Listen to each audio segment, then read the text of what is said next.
keenya waan garaa salphaadhaan sirreeffachuu dandeenyu tokko isin garsiisuu barbaada moobaayilii keenya seetingii moobaayilii keenya yeroo baay'ee moobaayilii keenya yoo attuma fakkeenyaaf nurraa fuutee moobaayilii yeroo sanitti dafanii switch godhanii smartphone irratti waan akkasii dafanii silkii dhaamsuudhaan si jalaa badanii yeroo sanitti immoo daftee irra bilbiltee illee argachuu dandeessu. Silkiin masmara ala jira switch down ta'ee jira namni isin jaa kanaafuu karaa caalaa salphaa ittiin sirreeffachuu dandeenyu isin garsaa walumaanuu na hordofaan isin jaa qottaamee wajjin maana laallu amma jalqaba isa dhufnaa seetingii keessa dhufnaa jechuudha karaa salphaadhaan. Seetingii keessa waggaa dhufne booda akkanatti maal jaa lock screen kajoo kana filannaa jechuudha. Lock screen kajoo kana ni filannaa jechuudha. Lock screen kajoo kana ni filatta. Erga lock screen ni filatte booda lock screen kanarra kilik goote ishee sadaffaa jirtu kana ni filatta jechuudha. Ammas ishee sadaffaa jirtu kana maal jetti isiin ishee sadaffaa jirtu kana secure lock setting kana filatta. Achiin asirra gisee kilik goone paaswordii keenya irratti moobaayilii keenya cufannee nu gaafata isatti galchinaa jechuudha. Ammaan tana dhugaasan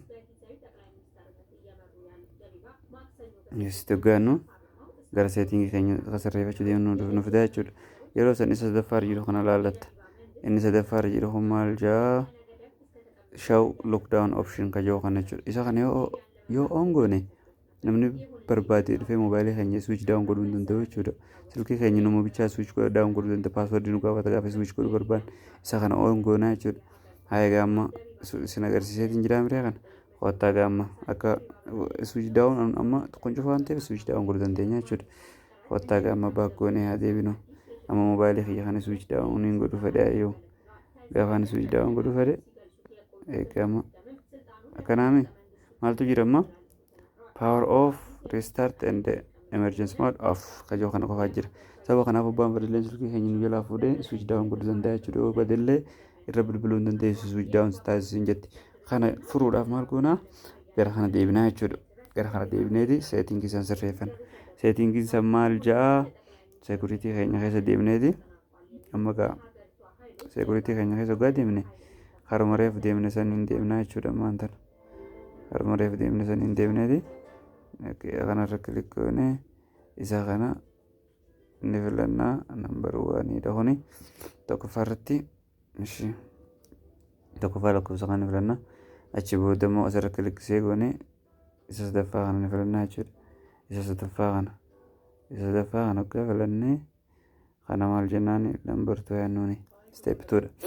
Kana filanneeti ayyee asirra kilik goonaa jechuudha. Sanboota paaswordii keenyatti galfanna. Paaswordii silkii keenyatti injifannetti galfanna. Next jennaan amma maal goonaa isa kana wanti godhu yaana jechuudha. Laal steepii sadaffaa irratti isa kana ni gartaame kun maal ta'e jira of ta'e jira jechuudha. Wasaniif silkiin ta'e akkasuma taate sadaffaa irratti kana filannaa jechuudha. Waggaa kana filanne booda amma kana maal goona on goonaa jechuudha. On waggaa goone amma kun maal nu ta'e jira steepii afuraffaan ishii akkas goona steepii afuraffaadha. Afuraffaa irratti kun on ta'e jira. Amma maal goona yeroo kana harkanne kana deebinee gaafa laallu moobaayiliin keenya siistamni isaa qaayitni namni biraa cufuu hin dandeenye san paaswordii gaafa san dhufee jira jechuudha. Amma gaamee qottaa walumaan laallu ifoota deebineeti moobaayilii keenya keessaa baane wanti irra deemna. Amma gaa switch down goona moobaayilii keenya fakkeenyaaf haatame yaannu akka exaambiliitti gaafa switch down jennuuni maaltu dhufe maanta ni jirta steepii sadaffaa nuti barbaanne san tanaa jechuudha.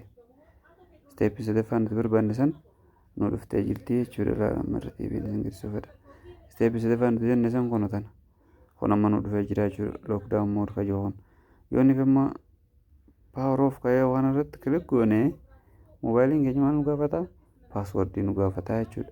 Kanaafuu kana sirreeffachuu waan salphaadha waan ta'eef waan na dhaggeeffattaniif galatoomaa. Thank you. Guyyaa biraatis teeknooloojii xiqqoo akkasii isin fida na hordofaa isiniin jaa. Thank you. Galatoomaa.